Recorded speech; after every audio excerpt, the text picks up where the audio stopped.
Hello, I'm Kyle, and welcome back to Bedtime Verses with Kyle. Just a little poetry to help you get ready for bed. Tonight we're continuing with the poem, The Induction, by Thomas Sackville. Here we go, part 2.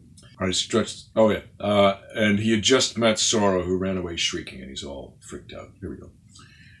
I stretched myself, and straight my heart revives. That dread and dolour erst did so appall, like him that with the fervent fever strives, when sickness seeks his castle health to scale.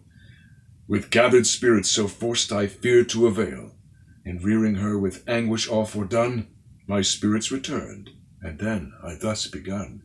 O Sorrow!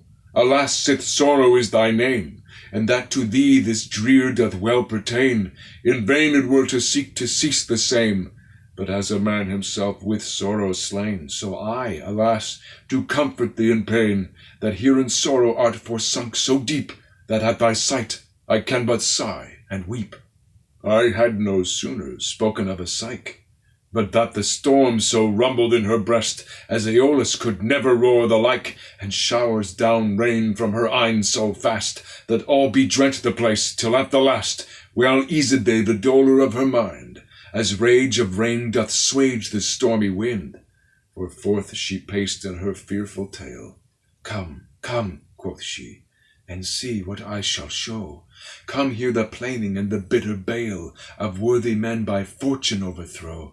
Come thou and see them ruing all in row. They were but shades that erst in mind thou rolled. Come, come with me, thine eyes shall them behold. What could these words but make me more aghast, to hear her tell whereon I mused while ere? So was I mazed therewith, till at the last, musing upon her words and what they were, all suddenly well lessened was my fear, for to my mind returned how she telled, both what she was, and where her wone she held, whereby I knew that she a goddess was, and therewithal resorted to my mind, my thought that late presented me the glass, of brittle state, of cares that here we find, of thousand woes to silly men assigned, and how she now bid me come and behold, to see with eye that erst in thought I rolled.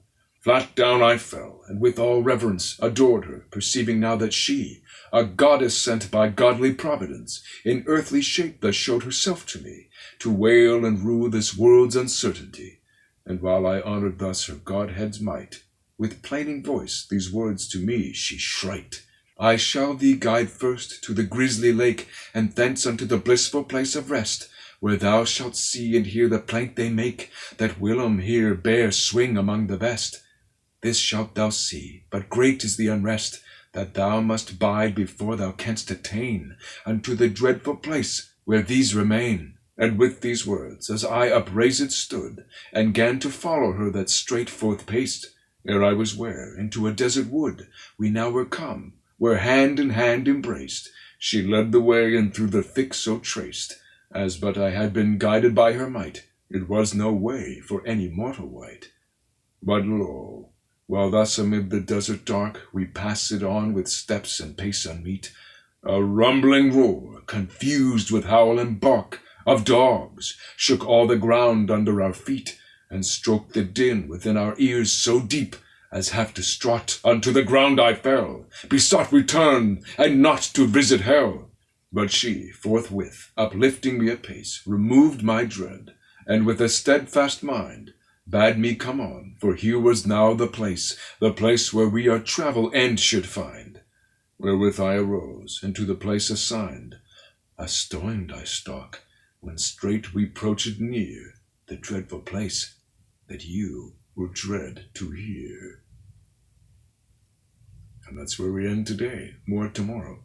Thanks again for joining me for Bedtime Verses with Kyle. You can follow me here or subscribe on my website or my YouTube, and there'll be new readings every weekday night at 11 p.m. Eastern Standard Time. Good night. Sleep tight.